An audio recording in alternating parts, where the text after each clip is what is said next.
그리운 사람들이 됩시다. 하면 따라합니다. 그리운 사람들이 됩시다. 당나라의 두보라는 시인은 고향을 사모하는 향수에 젖어 살았습니다. 강벽 조유백, 강이 푸르니 물새가 더욱 희고 산척 화용년, 산이 푸르니 꽃은 더욱 타는 듯하고 금춘 간우가 이 봄도 순식간에 지나가니 하일시 귀연 언제나 고향에 돌아갈고 하는 시를 남겼습니다. 고향은 그리운 곳입니다. 그렇기 때문에 고향은 잊을 수가 없습니다. 정지용 시인이 쓴 향수라는 시에 보면 넓은 벌 동쪽 끝으로 옛약이 질대는 실개천이 휘돌아 나가고 얼룩배기 황소가 해설피 금빛 게으른 울음을 우는 곳, 그곳이 차마 꿈엔들 이칠리 아랬어요. 고향은 그리운 곳이기 때문에 잊을 수가 없다는 겁니다. 어린 시절 불렀던 동요 가운데 고향의 봄이라는 노래가 있습니다. 나의 살던 고향은 꽃피는 산골, 복숭아꽃, 살구꽃, 아기 진달래, 울긋불긋 꽃대골 차린 동네, 그 속에서 놀던 때가 그립습니다. 고향은 그리운 곳이에요. 어느 유행가를 불렀던 가수가 머나먼 남쪽 하늘 아래 그리운 고향, 이런 노래도 있습니다. 다윗이 블레셋에게 쫓겨서 저 아둘람 굴에 숨어 있을 때에 고향의 우물물이 그립다고 했습니다. 고향은 그리운 곳이고 고향은 잊을 수가 없는 곳입니다.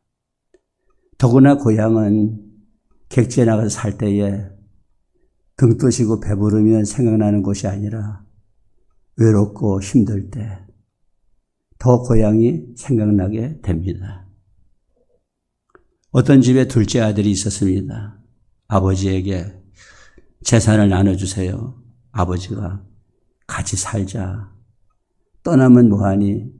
같이 살자. 아무리 말렸지만은 정말 재산을 안 주면은 부자지간에 의리가 상할 것 같아가지고 아버지가 재산을 나눠줬습니다. 둘째 아들이 그 재산을 가지고 먼 나라에 가서 허랑방탕에다가 그 재산을 다 까먹고 할 수 없이 돼지 치는 집에 들어가서 돼지를 치는데 그 주인이 아주 악한 주인이었던 것 같아요. 밥도 안 주고 돼지가 먹는 쥐염 열매를 먹으면서 살아라. 근데 그 쥐염 열매도 배가 부를 정도로 먹을 수가 없었어요. 그때 이 둘째 아들이 그리운 고향이 생각납니다. 누가 먼저 생각나느냐? 제일 먼저 고향에 계신 아버지가 생각나요. 누가복음 15장 17절에 보면은 이에 스스로 돌이켜 이르되 내 아버지에게는 아버지 생각이 아버지가 그리운 거예요.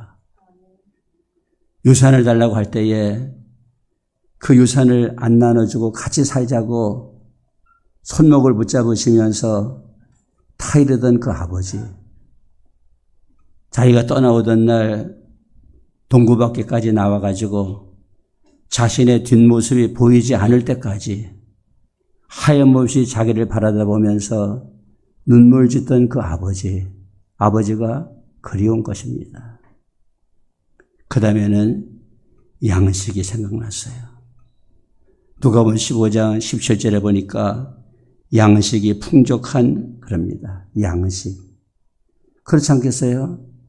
돼지가 먹는 쥐염 열매를 먹으면서도 배가 안 차니까 아버지 집에 이밥이 생각나는 거야. 야, 아버지 집에는 양식이 많은데 나는 객지에 나와가지고 이 고생을 하고 있구나. 양식이 그리워요. 그 다음에는 품꾼이 그립습니다. 누가복음 15장 17절에 보니까 품꾼이 얼마나 많은가. 양식이 풍족한 품꾼이 얼마나 많은가.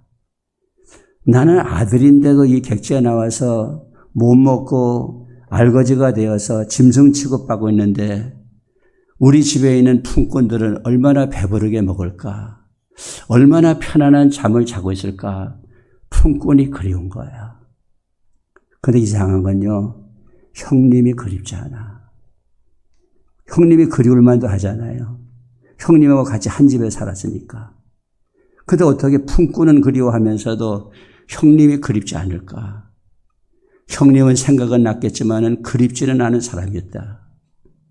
우리가 같이 있다가 헤어지면은 생각은 나지만은 그립지 않은 사람들이 있어요. 우리는 그리운 사람들이 되어야겠다. 여러분 모두 서로 그리운 사람들이 될 수 있기를 바랍니다. 사도 바울이 디모데 믿음의 아들을 키웠는데 늘 보고 싶다 그랬어요. 디모데후서 1장 3절 4절 내가 밤낮 간구하는 가운데 쉬지 않고 너를 생각하여 청결한 양심으로 조상적부터 섬겨온 하나님께 감사하고 네 눈물을 생각하여 너 보기를 원함은 내 기쁨이 가득하게 하려 함이니랬어요. 너 보기를 항상 원했다는 것이에요. 우리 서로 보기를 원해야 돼요. 그 사람 다시는 보기 싫다. 생각하기도 싫다. 이따가 없이 생각은 나지만 그립지는 않다. 그런 사람이 아니라 생각도 나면서 그리운 사람들. 오늘 또 사도 바울이 데살로니가 성도들을 생각하면서 그립다고 말했고 데살로니가 성도들은 또 바울을 그립다고 말해요. 자, 우리 데살로니가전서 3장 6절 다 같이 읽습니다. 시작. 지금은 디모데가 너에게로부터 와서 너희 믿음과 사랑의 기쁜 소식을 우리에게 전하고 또 너희가 항상 우리를 잘 생각하여 우리가 너희를 간절히 보고자 함과 같이 너희도 우리를 간절히 보고자 한다 하니. 아멘. 너희도 우리를 간절히 보고자 하고 우리도 너희를 간절히 보고자 한다는 거야. 너도 내가 보고 싶고 나도 네가 보고 싶다는 것이에요. 근데 왜 이 둘째 아들은 형이 보고 싶지 않았을까? 왜 형이 그립지가 않았을까? 어떤 사람이 되면은 그립지 않은 사람이 될까? 우리는 그리운 사람들이 되어야 되겠죠. 그립지 않은 사람이 되면 안 되죠. 그런데 형은 왜 그립지가 않았을까? 그립지 않은 사람은 어떤 사람이 그립지 않은 사람일까?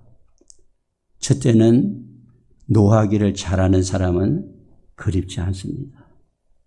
평소에 같이 있을 때에 성질내고 노하기를 잘하고 그리고 혈기 부리고 그래서 상대방 마음에 상처를 준 사람들은 그립지가 않은 것이에요. 둘째 아들이 집을 나갔다가 아버지 집에 돌아왔어요. 형이 밭에서 일하다가 오니까 집에서 무슨 깽가리 소리가 나고 북치는 소리가 나고 왁자지껄한 소리가 나요. 이게 무슨 소리냐 하고 물어보니까 종이 말하기를 당신의 동생이 돌아와서 아버지가 잔치를 베풀었다. 그 소리를 듣고 형이 머리끝까지 화가 났어요. 노했어요. 그래서 아이고 내가 이 집을 떠나야 되겠다. 집에 안 들어가려고 그래요.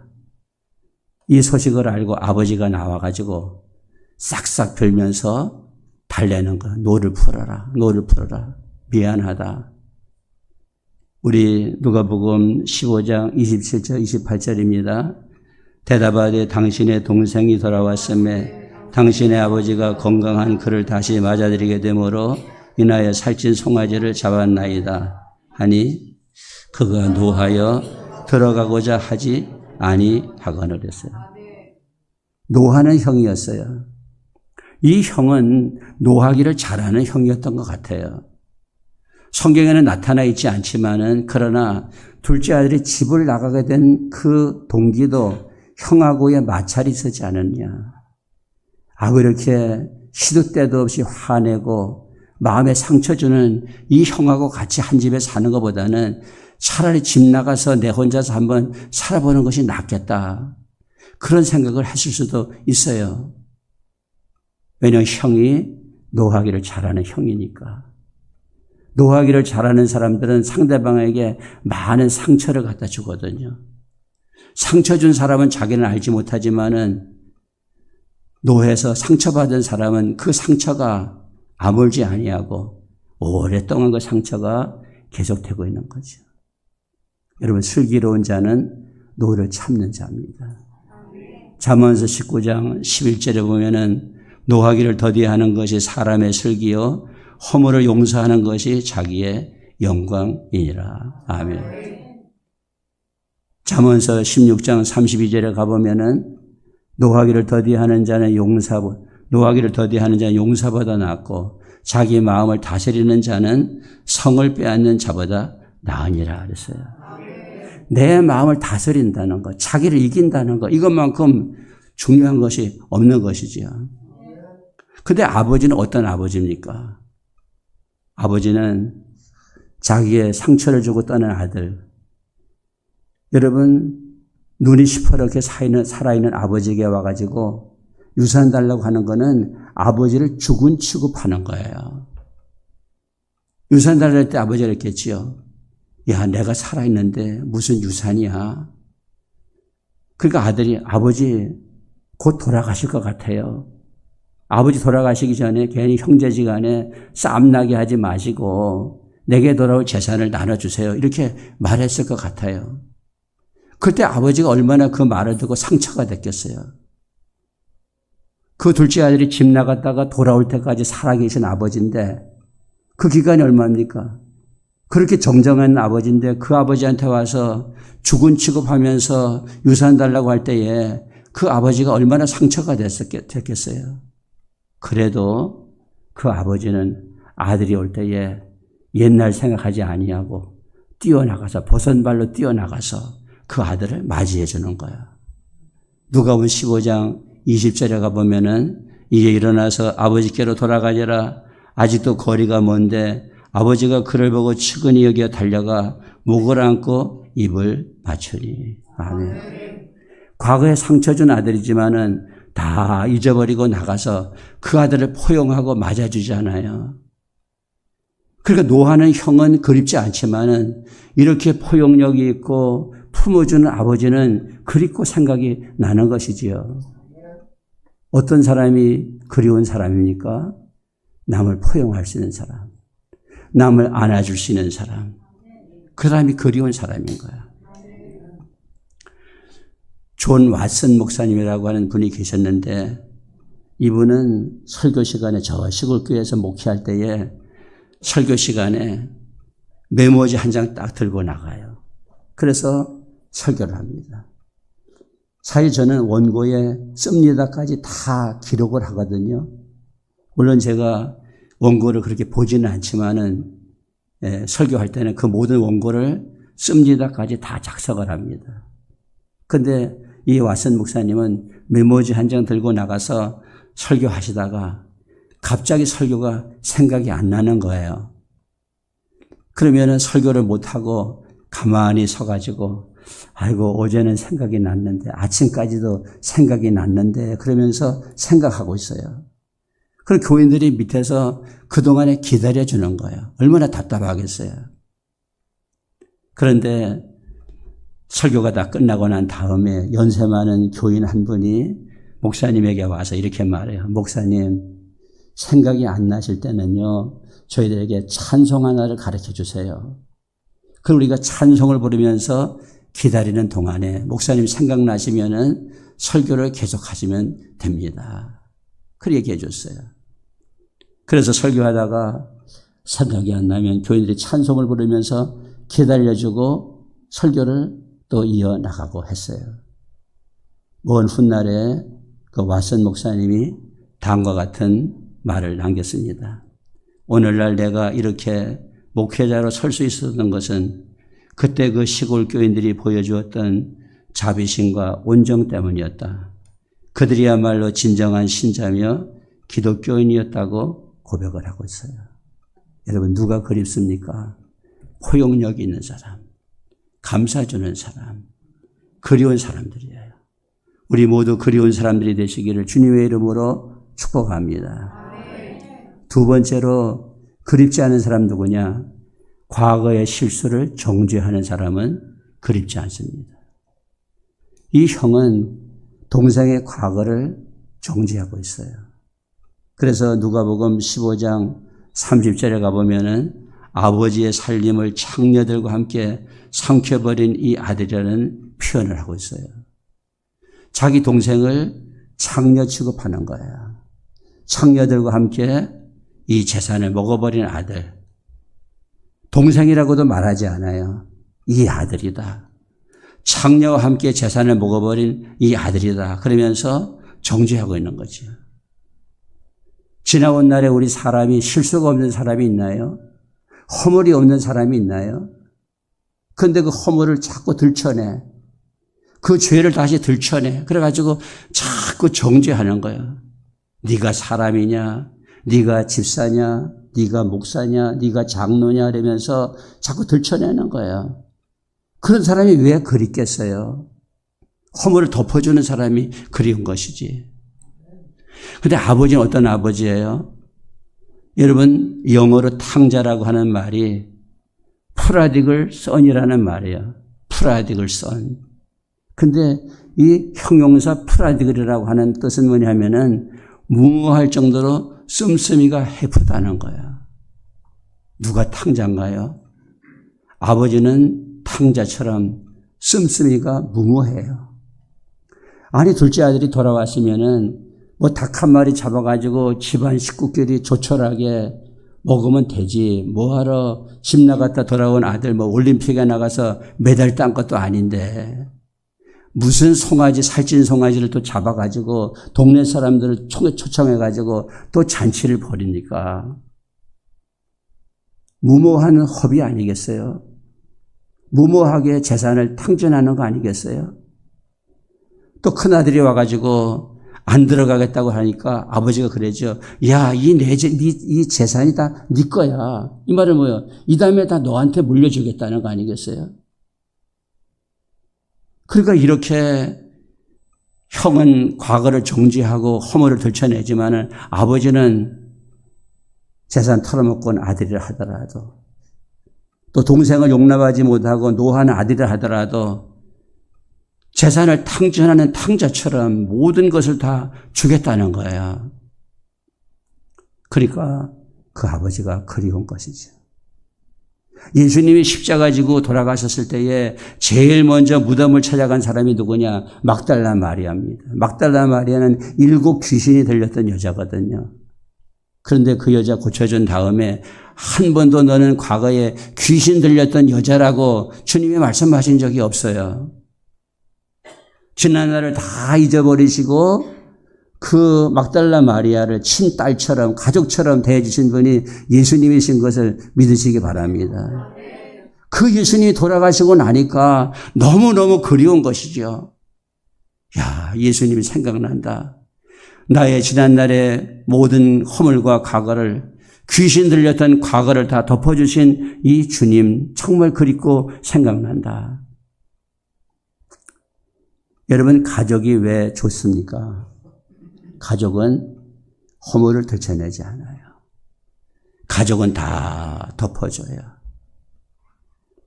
에마 분베크라고 하는 사람이 가족의 미쳐라라고 하는 데서 이렇게 말하고 있어요. 신고란 제때 물을 주고 양분을 주지 않으면 꽃을 피우지 못하는 1년생 식물이라는 것을. 그러나 가족은 오랜 부재와 무관심이라는 가뭄을 견뎌내면서 해마다 어김없이 싹을 틔우는 다년생 식물이라는 사실을 그랬어요. 그래서 가족이 좋은 것이에요.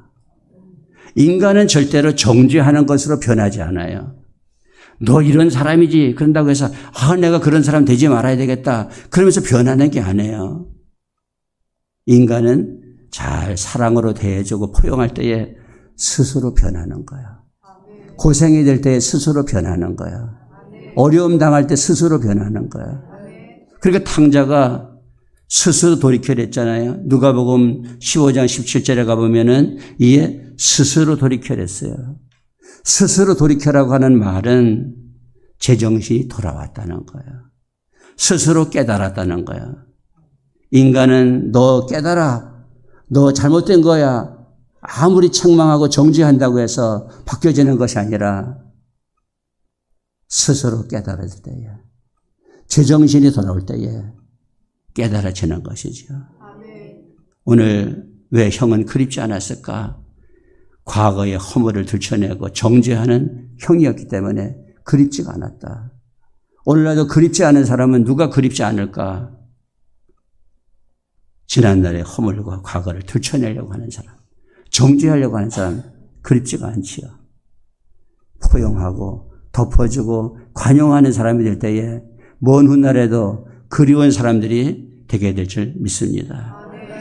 오늘 이 교회는 먼 훗날에 우리의 고향과 같은 교회가 될 겁니다. 그때의 그 고향 교회에서 함께 신앙생활할 때 누가 그리워? 그때 함께 신앙생활했던 누가 그리워? 어떤 사람은 생각은 나지만은 그립지 않은 사람도 있을 것이고, 생각이 나면서도 그리운 사람들이 있을 텐데, 먼 훗날 우리 교회가 고향 교회와 같은 교회가 될 때에 우리 모두가 이 교회에서 함께 신앙생활하면서 그리워할 수 있는, 보고 싶고 생각날 수 있는 그런 모든 분들이 다 되시기를 주님의 이름으로 축복합니다. 그 다음에 세 번째로는 돈만 아는, 재물만 아는 사람은 그립지가 않지요. 이 아들이 돌아왔을 때에 이 형은 동생이 돌아왔다는 반가움보다는 살찐 송아지에게 꽂혀 있습니다. 누가복음 15장 30절에 가보면은 아버지의 살림을 창녀들과 함께 삼켜버린 이 아들이 돌아오매 이를 위하여 살찐 송아지를 잡으셨나이다. 살찐 송아지 잡았다는 데 꽂혀 있는 것이에요. 여러분, 동생 돌아온 것이 반갑지 않습니까? 어떻게 살찐 송아지 없어진 거 생각하면서 그렇게 푸념하고 있습니까? 이 형은 동생에 대한 반가움과 그리움보다는 돈에 관심이 있는 거지요. 여러분, 사람 나고 돈 나지 돈 나고 사람 났습니까? 돈부터 앞세우는 사람만큼 참 싫은 사람이 없지요. 저 사람 어떻게 사람을 돈 취급하고 어떻게 사람의 인격보다가 돈을 더 사랑하느냐.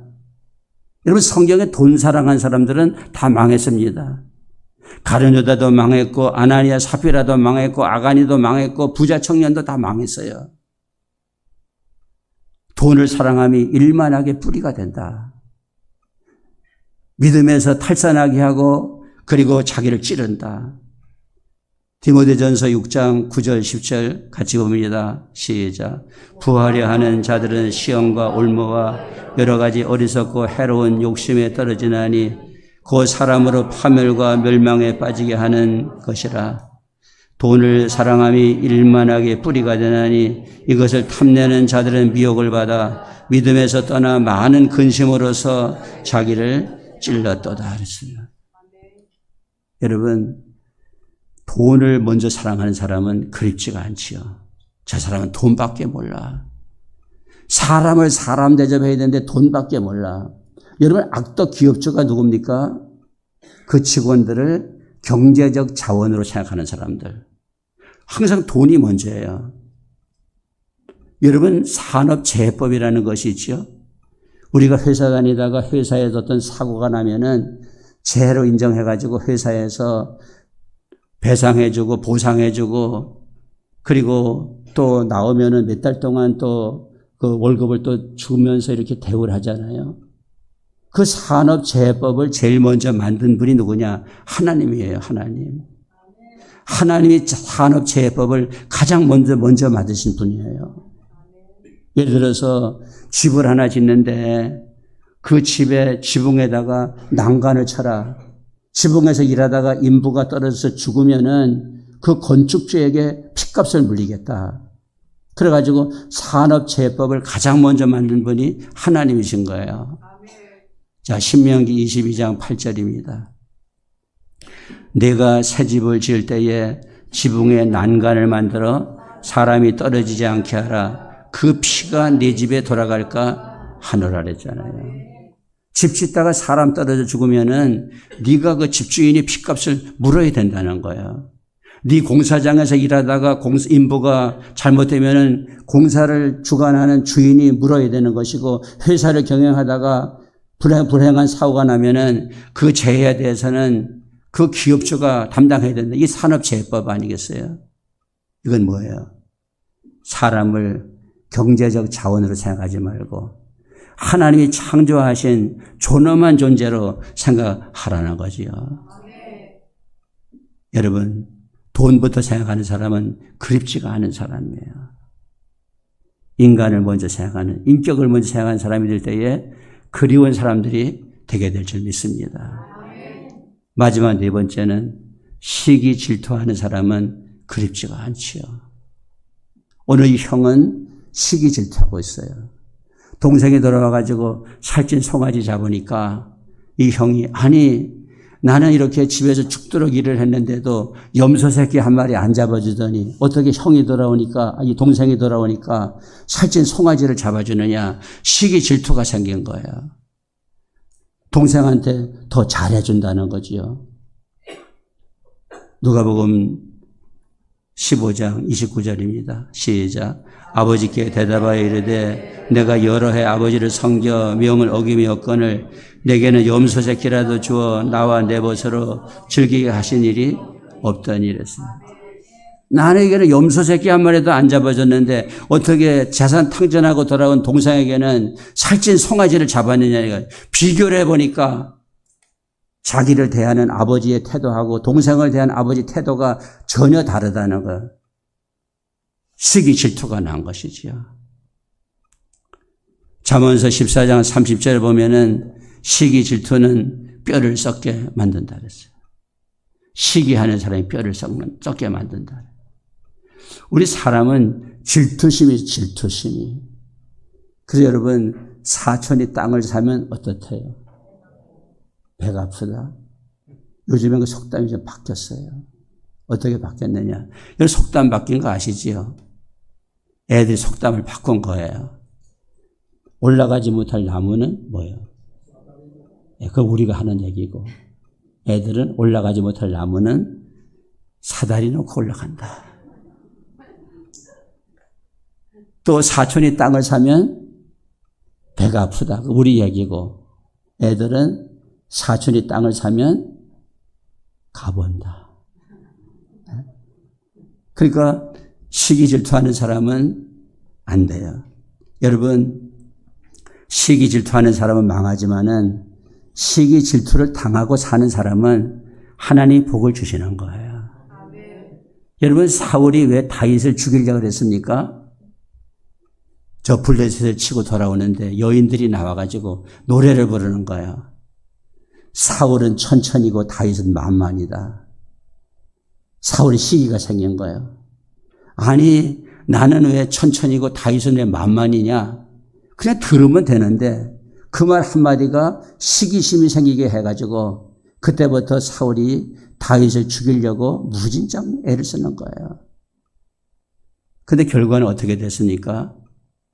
시기를 당하는 다윗은 잘 됐지만은 시기하는 사울은 망했잖아요. 자, 사무엘하 3장 1절 봅니다. 시작. 사울의 집과 다윗의 집 사이에 전쟁이 오래매 다윗은 점점 강하여 가고 사울의 집은 점점 약하여 가니라 그랬어요. 다윗은 점점 강해가고 사울은 점점 약해갔다. 시기 질투하는 사람은 점점 약해져 가고 시기 질투 당하는 사람은 점점 강해져 갔다는 거야. 시기 질투하면 자기가 망하는 거지요. 근데 이 시기 질투라고 하는 거는 특성이 하나 있다는 거야. 저 예일대학교의 심리학 교수였던 박사님이 있습니다. 살로비 박사라고 하는 분이 있는데 그분이 이런 얘기했어요.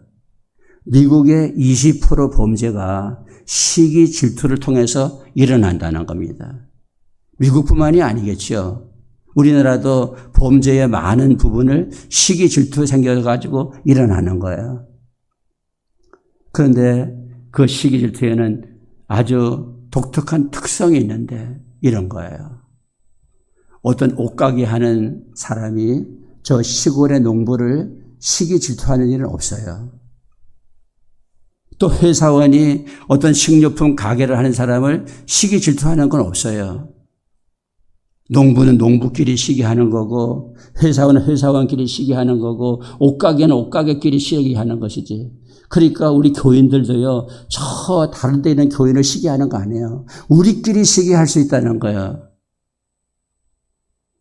장로님이 집사님을 시기하는 건 별로 없어요. 장로님들끼리 시기하는 거지. 권사님과 집사님이 시기하는 건 별로 없어요. 권사님들끼리 시기하는 것이지. 가까운 사이일수록 시기할 수 있다는 것을 우리가 기억해야 된다는 거야. 친할수록 그 가운데서 시기 질투가 일어날 수 있다는 것이에요. 여러분, 왜 형은 보고 싶지가 않았습니까? 노하기를 잘하니까, 과거의 실수를 정지하니까, 재물만 하니까, 시기 질투하니까. 여러분, 옛날에 어른들이 말했습니다. 산길을 가다가 짐승을 만나면 훈기가 돌지만은 인간을 만나면 한기가 된다. 사람만큼 그리운 존재도 없습니다. 그러나 사람만큼 무서운 존재도 없습니다. 죄성이 가득한 사람은 정말 그립지 않은 사람입니다. 무서운 사람입니다. 성령 충만한 사람은, 따뜻한 사람은 그리운 사람이고 보고 싶은 사람들입니다. 여러분, 그리운 사람들이 되시기를 주님의 이름으로 축원합니다. 제가 설교 준비하면서 그리운 몇 분이 생각이 났습니다. 그리운 고백을 제가 한번 하겠습니다. 지난날 병원도 없는 산골교회에서 아내가 유산하여 사경을 헤맬 때 밤중에 손수 차를 몰고 2시간씩 비포장도를 오가며 아내를 입원시켜주신 원주 중부교회 고 박원규 목사님, 매주일 공부하러 오르내리는 차비를 내주었던 안춘자 집사님, 지레올 고개를 넘을 때면 달려나와 꼬깃꼬깃한 1,000원짜리 지폐를 쥐어주며 올라가다 우동이라도 한 그릇 사드시라던 이복녀 집사님, 고향교회에서 목회한다고 이따금씩 선물을 보내주며 격려를 아끼지 않던 이남희 자매님, 유튜브 설교 채널을 만들라던 고 최규환 장로님, 오늘의 장수부서 기초를 놓은 고 조병영 집사님, 예금 통장을 들고 와 교회 빚을 갚으라던 박 장로님과 김 권사님, 그립습니다. 그리고 누구보다도 이 자리에 함께 계신 여러분이 훗날에 그리운 사람들로 제 마음에 남을 것입니다. 아멘. 이제 마지막 결론은 우리 같이 고백하면서 말씀을 해주려고 합니다. 첫째, 시작. 급히 성질 내고 화내서 다른 사람들 마음에 상처를 주는 사람이 되지 말고, 둘째, 지난날 남의 과거를 정지하거나 들춰내지 말며, 셋째, 돈보다 인정과 의리와 사랑을 먼저 앞세우는 사람들이 되고, 넷째, 남의 비극에 가슴 아파하고 남이 잘 될 때 환영하고 축하하는 정말 그리운 사람들이 됩시다.